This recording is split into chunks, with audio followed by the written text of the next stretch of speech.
Our guest today is a journalist, a writer, and a filmmaker. Through his writings, he makes ancient esoteric concepts so easy to understand. He is well known for the Fakir Trilogy, and we are delighted to have on our program Ruzbeh N Bharucha with his latest book, Rabda. Welcome, Ruzbeh. Thank you. So, Rabda, what does it mean? Rabda means one who belongs to God. Rab ka, like that in Punjabi. Yeah, Rabda, yes. Okay. So, the one who belongs to God is called Rabda. This is the book where, again, you're with Sai Baba, as in the case of the Fakir Trilogy and some of your other books. Now we are looking at Baba's own life. I've been wanting to write a book on Baba for the past few years. Every time I read a book on him, the main focus was on the miracles. Right. His philosophy, his ideologies, who he was as a man wasn't coming through.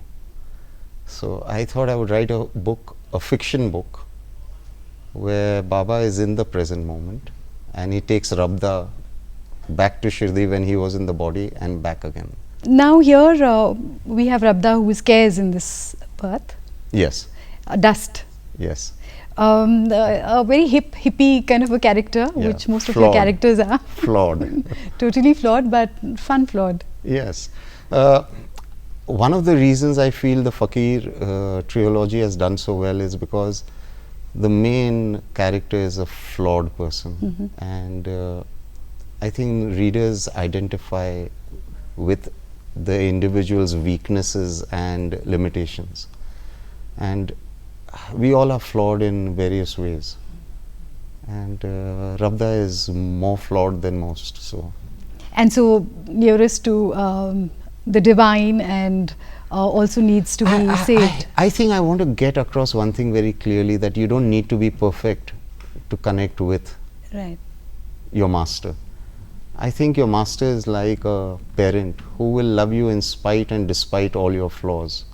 And what we are being taught nowadays through various sermons and various so-called masters is that, you know, we are doomed, we are jacked, and we have no place in the higher scheme of things.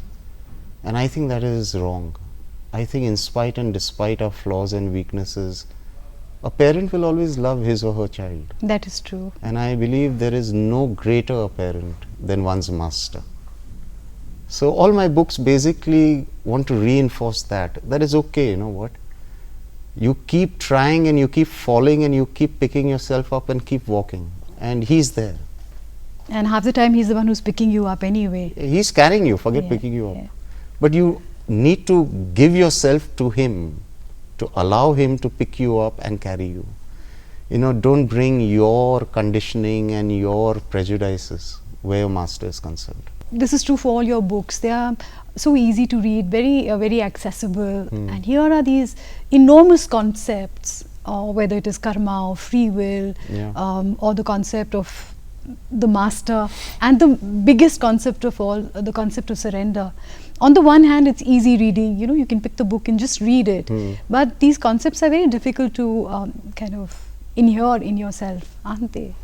According to me, eventually what goes beyond all concepts is, do you love your master or do you want a business arrangement with your master? Faith can be characterized as, I have faith in my master that he won't let me down, which means you already are having a business deal with your master that, listen, I have faith in you, now that's good enough, now you better make sure that, you know, you don't let me down. Those are business arrangements we have with our master. When you love your master, you say, you know what, do what you want. You stand by me and give me the strength and wisdom to go through whatever is in my lot calmly. Once you come to that state of love, then everything is just a concept. They are all intellectual concepts. They are all bullshit. Eventually, do you love your master or you don't love your master? The moment love comes in, all these concepts, you know, just wither away. It gives you an inner strength of some sort. Yes, because you have left everything to your master, right? You are not asking your master to change your karma. You are not asking your master to change your lot. You are just telling your master, give me the strength and wisdom to go through it calmly and you be with me. What is the difference between this surrender and being complacent? You see, what I have learned in my journey with Baba is give your best to the moment. Okay, you give your best to the moment and leave the rest to him. Okay, complacency does not allow you to give your best. Complacency allows you to live a life of mediocrity. Right. Whereas here he is saying, give your best and leave the rest to me. Success, failure, immaterial. Don't even bother about it. The moment you start operating from the moment and giving your best to the moment, you're sorted. Because then you're not worried about the consequences. So this is what. Which is the essence of the Gita, isn't it? It's the essence of everything. It's the essence of It's everything. the essence of everything. That you know what, I think the greatest prayer is that let me give my best to each moment, making you happy and proud of me, and give me the strength and wisdom to go through everything calmly. I think if we can incorporate this prayer in our each moment, I don't think we require moksha, liberation, kundalini, nothing. Nothing matters. Nothing matters. Nothing matters. Because ultimately all of that will bring you to this point. Yeah, this is where we got to reach. Yes. We keep going roundabout. In fact, this philosophy of Advaitism is highly prized, because if you are in a position or in a place where you're in love with your master, then you don't even look for a place where you merge with him. Is that what you also, in a sense, propagate? Yeah. You know what? Do you love your master, or are you seeking brownie points like liberation and moksha? If you're seeking liberation and moksha, then you have a business arrangement with your master. You don't love your master. Even that's a business arrangement. Obviously, you are seeking something. Right. You're seeking something. You want to understand what true love is. The dog's love for the master is true love. Okay, it's not seeking anything. The master enters and the dog's tail starts wagging, even if the master 5 seconds back has thrashed the dog. Absolutely. Okay, that is true love. A child, when it looks at his or her parent and the eyes sparkle, that's true love. There's no lena dena. We, as we grow older, or unfortunately we all have to become adults, that is when business deals start. And that is where the whole mess up starts. This is what we are inured with. Ek business deal hai, because you have to live the life you have been given, and the life comes with a lot of responsibilities. Who's telling you not to be responsible? Who's telling you to forsake your responsibility? I'm just saying that, love your master and give your best to the moment. And that is it. How difficult can that be? It sounds like worth a try. Yeah, how difficult that can be. What are we being taught in school? We are being taught, Jack. Honestly, what are we being taught in school? Are we being taught to give our very best to the moment? No, we are being taught to compete. Right. We are being taught that, only when you succeed you are a winner, otherwise you are a loser. I believe an individual who gives his 100% to the moment is a winner, irrespective of the consequences. Where does karma come into this entire thing? See, karma is the ramification of our free will used at some point in life. Okay. Whether it's in this lifetime or past lifetimes, it is the consequence or the ramification of our free will utilized. Which means I am the creator of my own heaven and hell. Oh. So there's nothing beyond. Where does poor God and Guru come in that? I have gone to a departmental store. I have splurged like crazy. And when the bill comes, I start blaming the owner of the store. I start blaming the owner of the mall. Damn it, I have gone and splurged. I've got to pay the bill. That's it. It's as simple as that. Where is God and Guru involved with one's karma? See, when you talk about this kind of splurging, or a lot of this happens from not understanding. It is a lack of wisdom. Isn't that where the Guru or the Master comes in? I think a lot of this comes from what we are being taught in school. Okay. Our education system is so phenomenally flawed that it makes Rabda look like a saint. Okay? That is true. We are being taught that even with God there is a business deal. If you do something right, He gets happy, and you do something wrong, He is going to strike you down. But isn't, well, let's not put God into it, but isn't that the basic theory of karma? You do something good, अच्छे कर्म करोगे तो अच्छा फल मिलेगा. Yes, so where is God or Guru involved in that? I have utilized my free will. I am going to bear the consequences of my actions of my free will. Where is God and Guru involved? You see, when people are going through issues, you know, they'll say, we are praying, we are doing this fast, we have gone to this pilgrimage, kuch nahi hua. Arey bhaiya, when you were splurging, that time you never thought of all this. So we are bearing the consequences of our free will used in some journey of life. But you know, when it comes to a simple thing like अच्छे कर्म का अच्छा फल होता है, this is a wisdom which is given to us. It's not like we are born with that wisdom. Someone at some stage or in some lifetime told us that this is wisdom. So when one is with a guru or one is without a guru, whose responsibility is it to give you that wisdom? I feel if you are in a state of centeredness, the realization is going to come to you. We require an external guru because we are operating from a state of chaos. When you are calm and centered, the right guidance comes. It comes to every one of us. But there's so much of chaos going on within ourselves that we can't hear that voice. So we require to hear that voice from an external source. Sai Baba of Shirdi time and again has said that in reality nobody needs an external guru. The primordial guru is within you. Okay? Be centered, be calm. That is why all religions will say, take time out for prayer, take time out for contemplation and meditation. Why? So that you know what? You don't need anything external, it's all within you. In fact, Sai Baba tells Rabda at one point that within each one of us, God resides. So it's a choice we make. And so He is the primordial guru.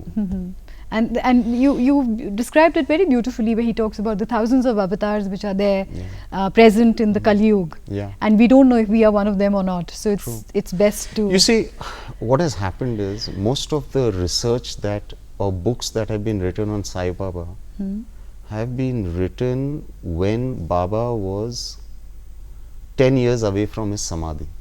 Okay, so most of the research that we read has been written on Baba around 1905 and afterwards. He took samadhi on October 15, 1918, which was a Dasera day.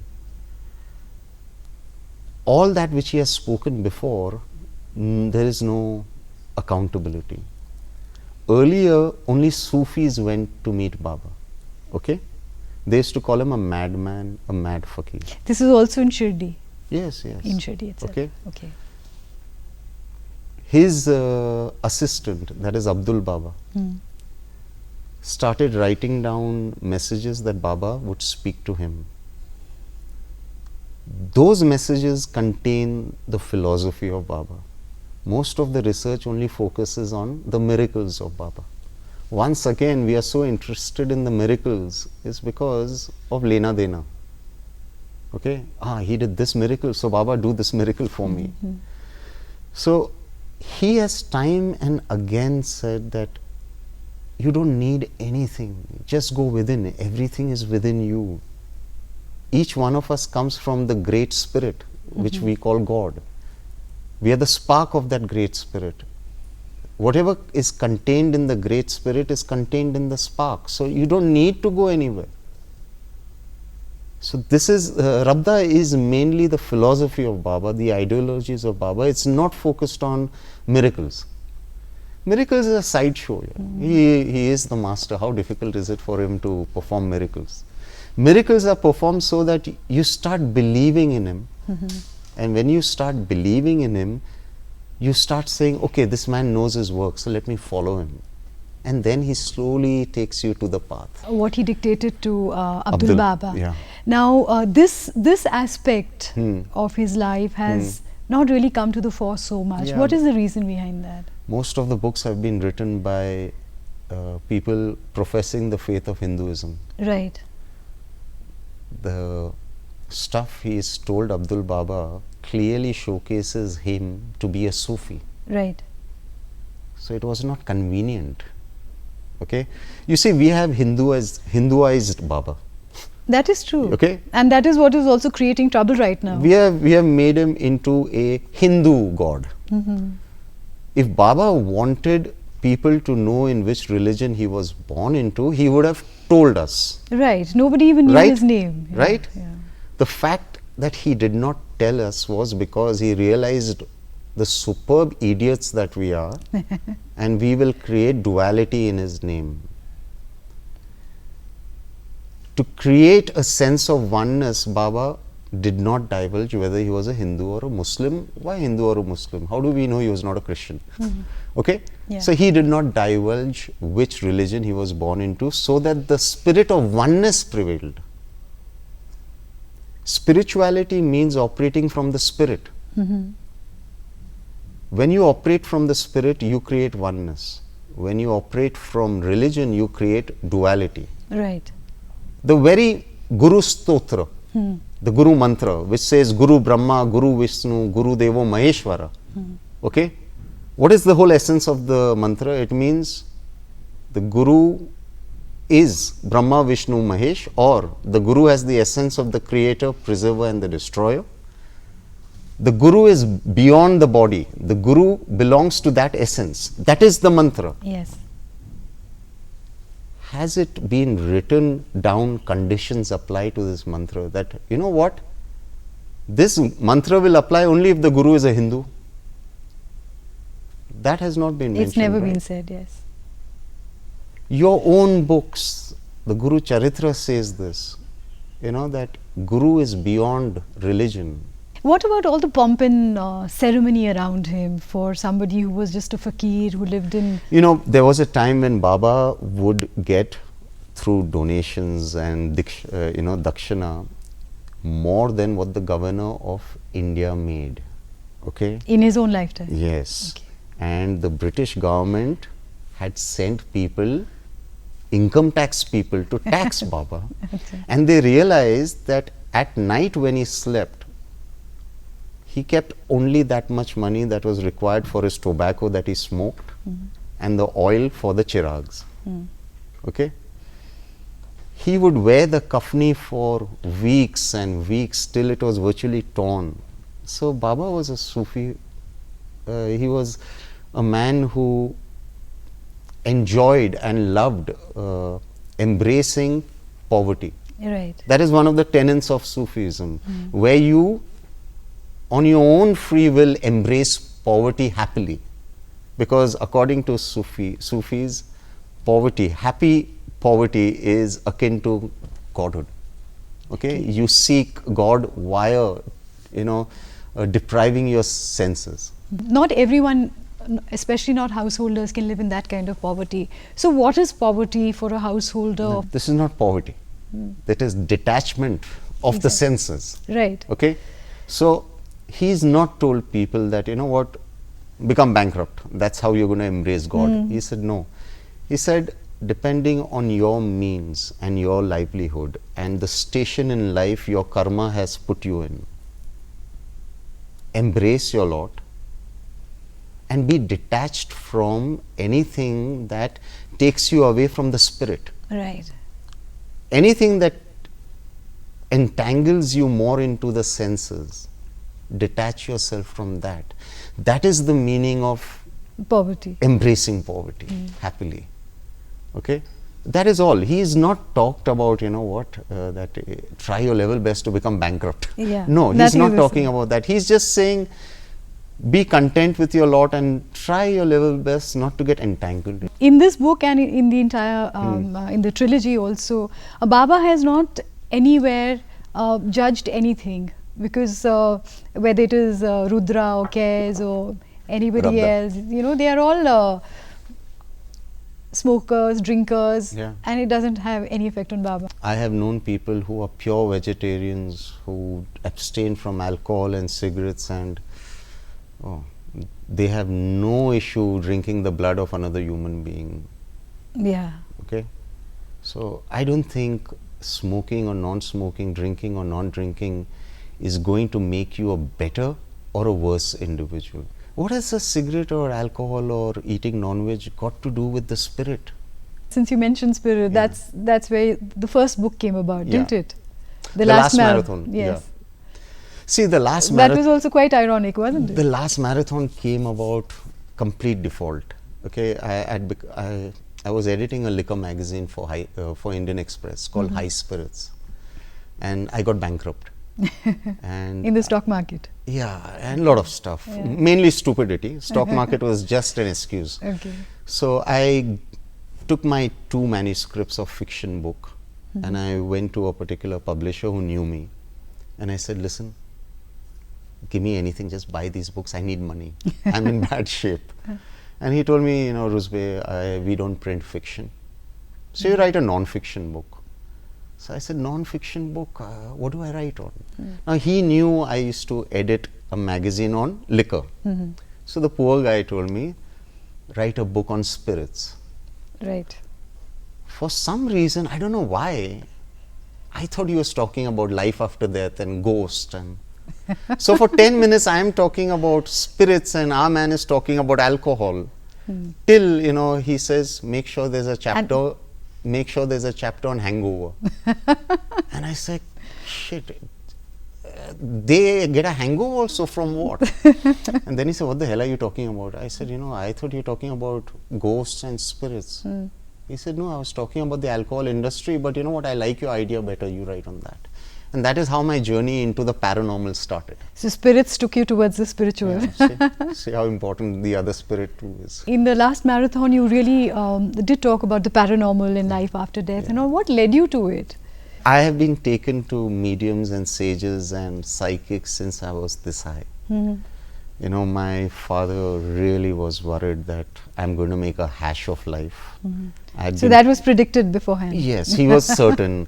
I was put in a boarding school at the age of 6 because, I was not manageable by my family. Total handful. So every time I came on a vacation, I would be taken to some medium or some psychic. Bhaiya kuch karo uska. Okay, and they would ruffle my hair and keep saying hai usme hai. And dad would come out and abuse those guys. Kya hai usme? All this. So I have had my share of experiences with psychics and Sufis and sages. In my home, in my maternal grandmother's home, our altar had all the gods. Okay, so though we are Zoroastrians, we used to, worship everyone and be taken regularly to churches and gurudwaras and dargahs and temples. So I have come from that source of oneness. In fact, now that you mentioned your Nani Jan, she's played a very important role also in shaping you the way you were. I want to talk about that, but before that, let's take a short break. Sure. We'll be right back.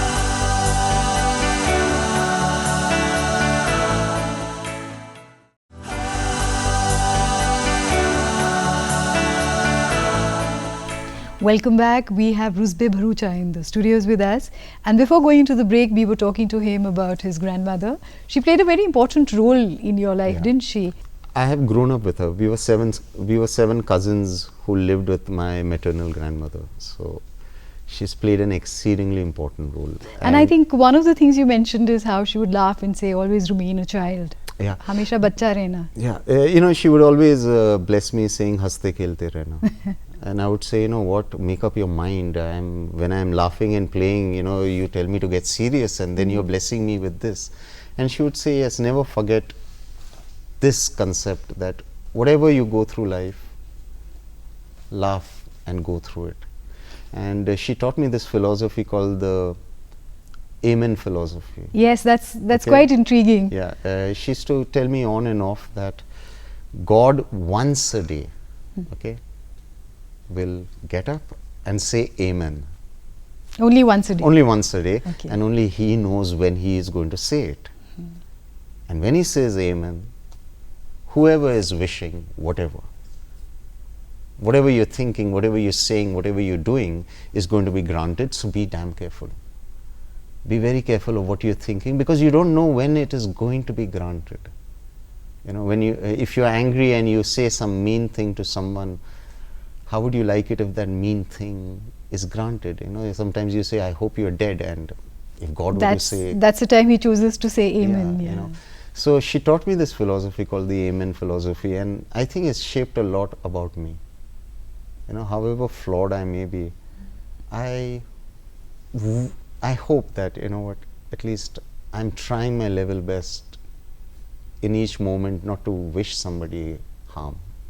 You know, you've also somewhere quoted Dalai Lama, who said that an entire lifetime of karma can be wiped out in one moment of anger.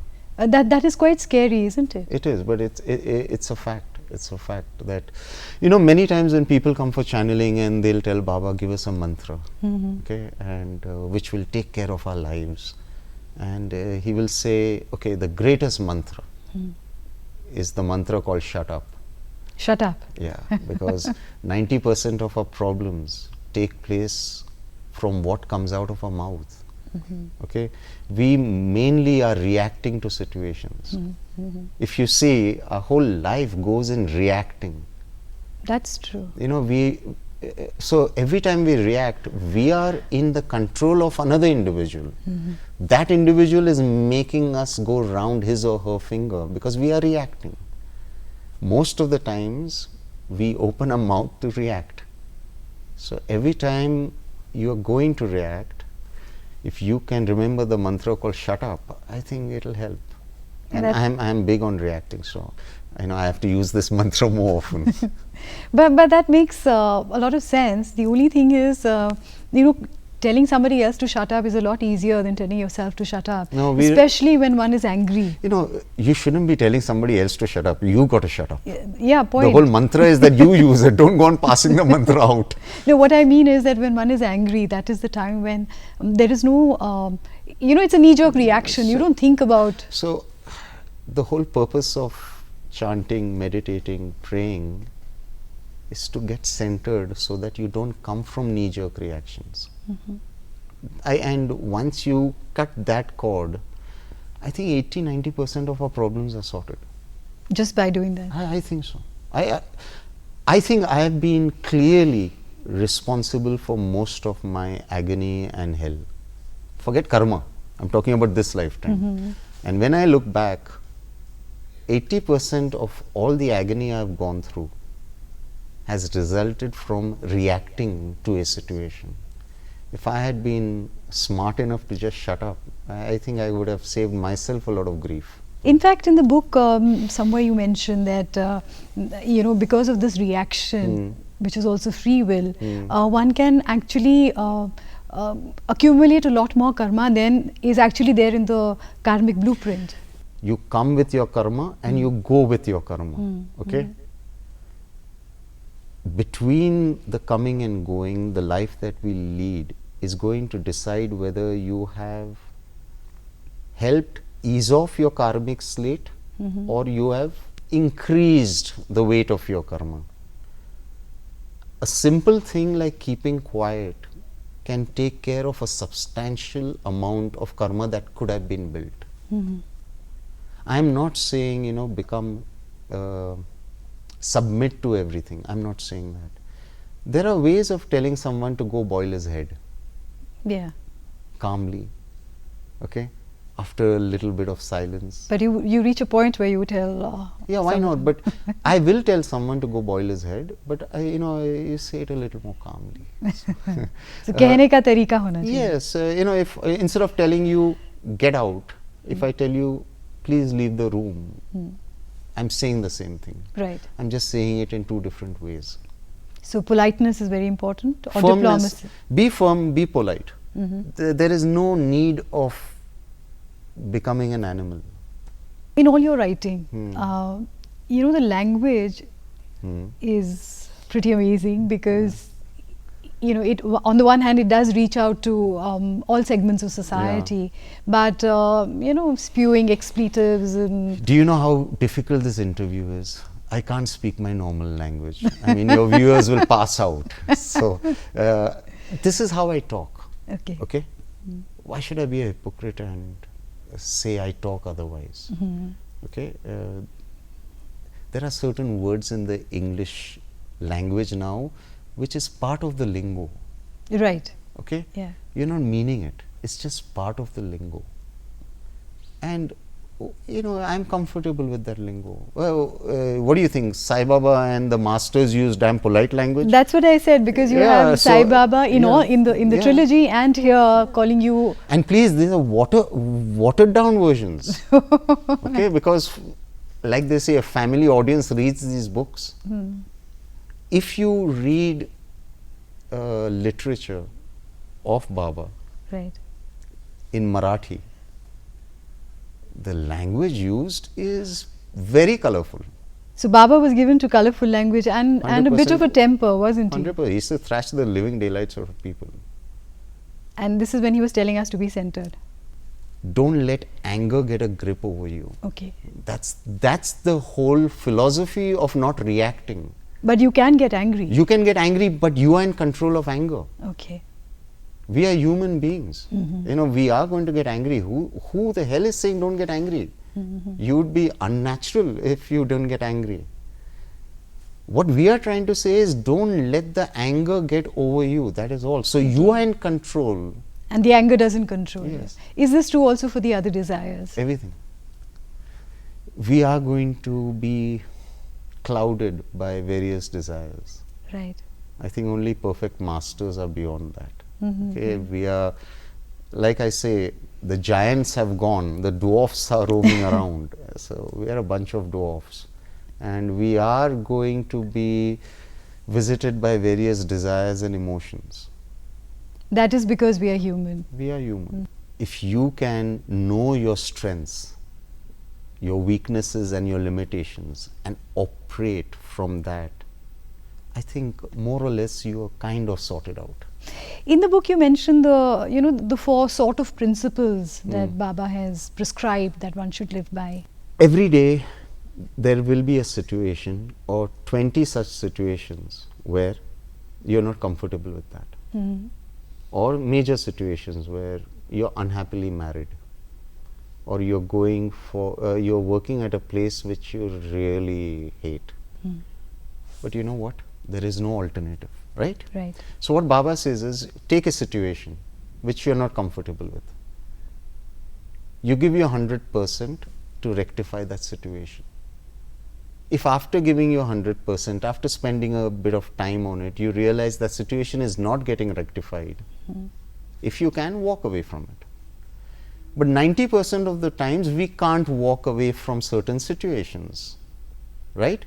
Now you've given your best, you can't walk away from it. So what Baba says is, you got 2 now alternatives. The first alternative is, calmly accept your lot. Make peace with the situation, and whichever pockets you can get your happiness, embrace that happiness. And the grief, calmly accept it.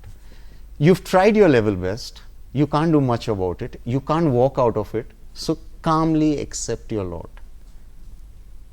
The other alternative is, don't calmly accept your lot, stew, fret, fume, become negative.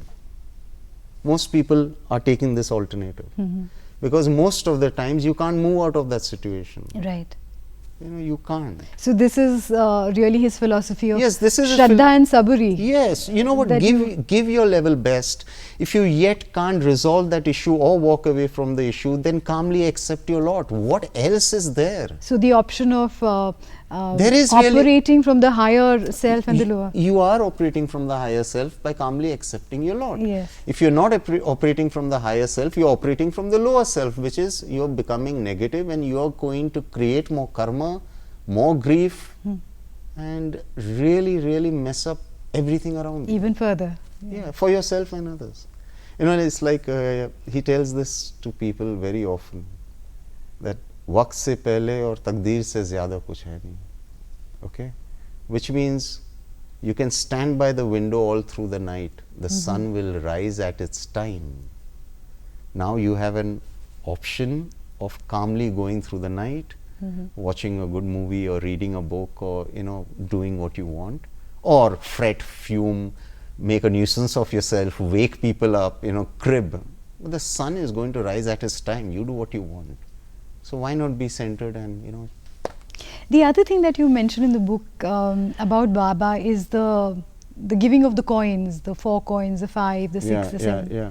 What is the concept behind that? Every number has its essence. Number 1 means oneness. Okay. When he would give 2 coins, he would say, give me 2 coins.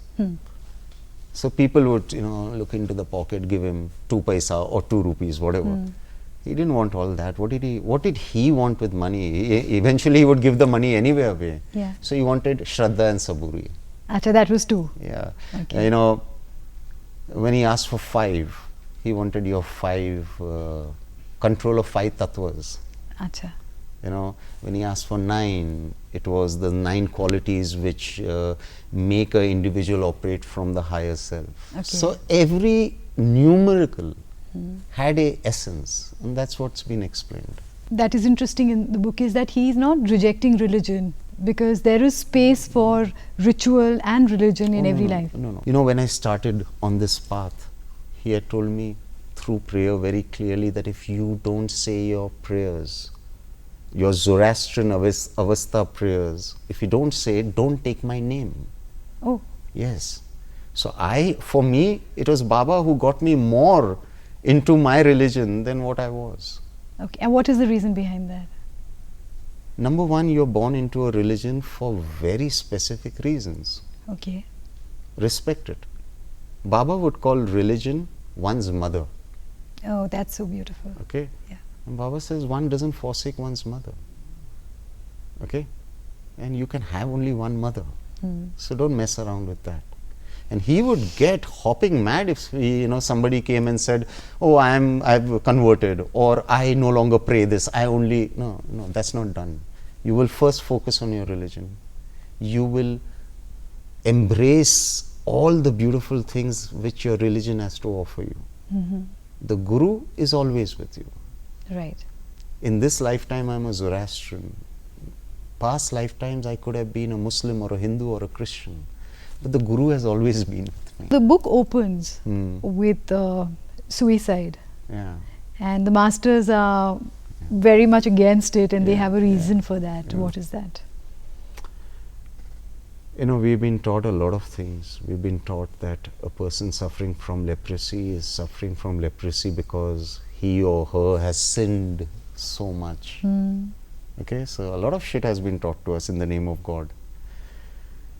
The real reason why, and masters had and have deep reverence and regard and love for those who suffer from leprosy. Sai Baba did, Akalkot Maharaj did, Avatar Meher Baba did. Okay? Yes. Why?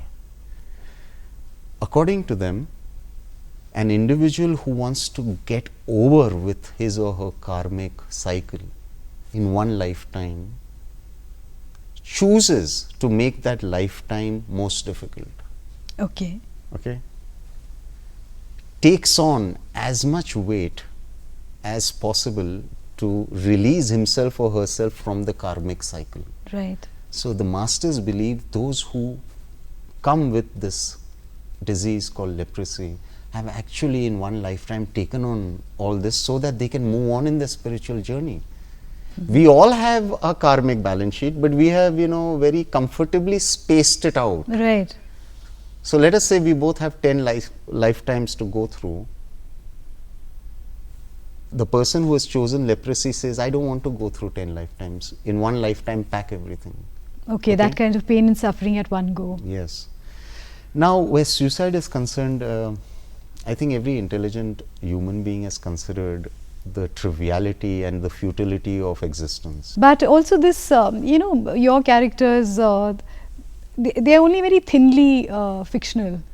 Yeah. They are actually pretty real. Yeah. And they do reach out to the common person who reads the book. This kind of angst, this anger, the seething rage, this despair, existential questions. How does Baba look at them? If you've gone through the Fakir Trilogy and Rabda, you see, there is a simplicity in spirituality. Right. Baba focuses on that simplicity. And that is why the books are doing well. He is not telling you to tie yourself in knots and breathe, forget from one of your nostrils but from your ear. Okay? Yes. He's trying to tell you, beta, you know, there is a certain simplicity. Number one comes the love for one's guru. Right. True love for the guru.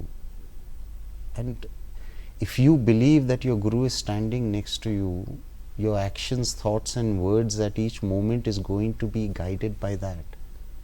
So eventually, for me, spirituality means dog-like devotion and love for your master. I also want to talk to you a little bit about your other life as a filmmaker. Now, these are films which are gut-wrenching when one watches them. You've done a film on the Yamuna Pushta, on the Sehat project.